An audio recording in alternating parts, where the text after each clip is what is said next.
So, what is Aztlan? Aztlan is the ancestral homeland of the Aztecs, the most famous and powerful pre-Columbian peoples of Mexico in the 15th century.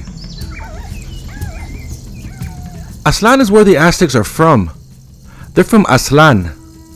They're not originally from Mexico Tenochtitlan, not from the basin of Mexico, although they will build Tenochtitlan, an incredible island city that became modern-day Mexico City.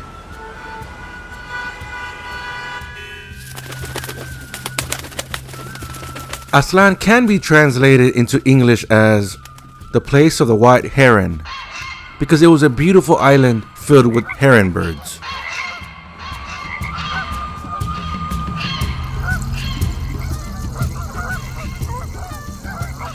According to the Codex Botorini, the Aztecs lived in Aztlan until they were ordered by their patron deity, Huitzilopochtli, to leave via a holy pilgrimage, which ended after some 200 years of trekking south through North America.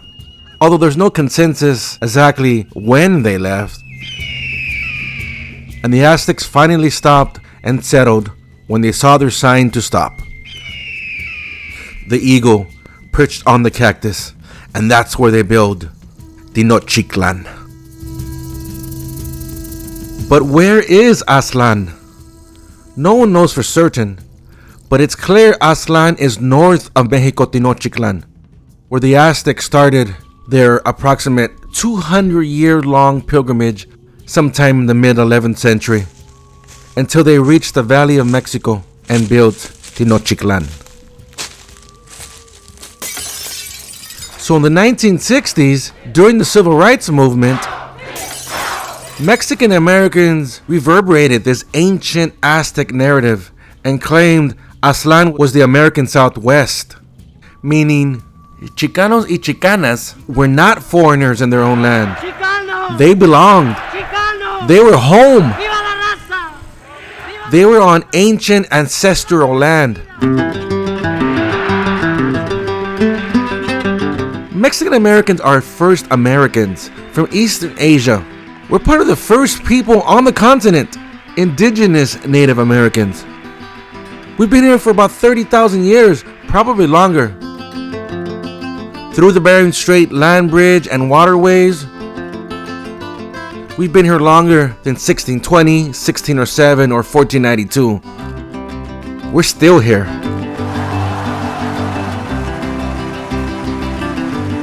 In Aztlan, we are home. In the 1960s and 70s, Aztlan was the spirit of Chicana and Chicano history, and an actual physical geographical territory. It's proof that Chicanos were home in the United States. Chicano! Sacred ancestral land. Viva la raza! Viva la causa! Enter Chicano poet Alurista. Born in 1947 in Mexico, Alberto Baltazar Urista Heredia, or better known by his moniker Alurista.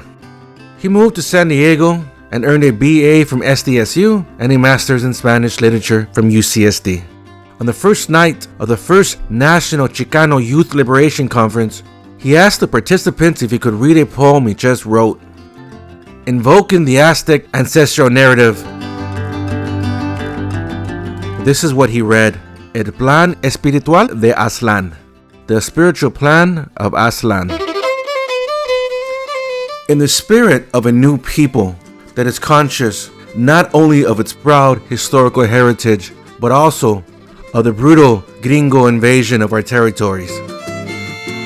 We, the Chicano inhabitants and civilizers of the northern land of Aztlan, from whence came our forefathers, reclaiming the land of their birth and consecrating the determination of our people of the sun, declare that the call of our blood is our power, our responsibility, and our inevitable destiny. We are free and sovereign to determine those tasks which are justly called by our house, our land, the sweat of our brows, and by our hearts. Aztlan belongs to those who plant the seeds, water the fields, and gather the crops, and not to foreign Europeans. We do not recognize capricious frontiers on the Bronze Continent. Brotherhood unites us, and love for our brothers makes us a people whose time has come and who struggles against the foreigner gabacho who exploits our riches and destroys our culture. Chicano! Chicano! Viva la raza! With our heart in our hands and our hands in the soil, we declare the independence of our mestizo nation. We are a bronze people with a bronze culture before the world, before all of North America, before all our brothers in the Bronze Continent. We are a nation. We are a union of free pueblos. We are Aztlan.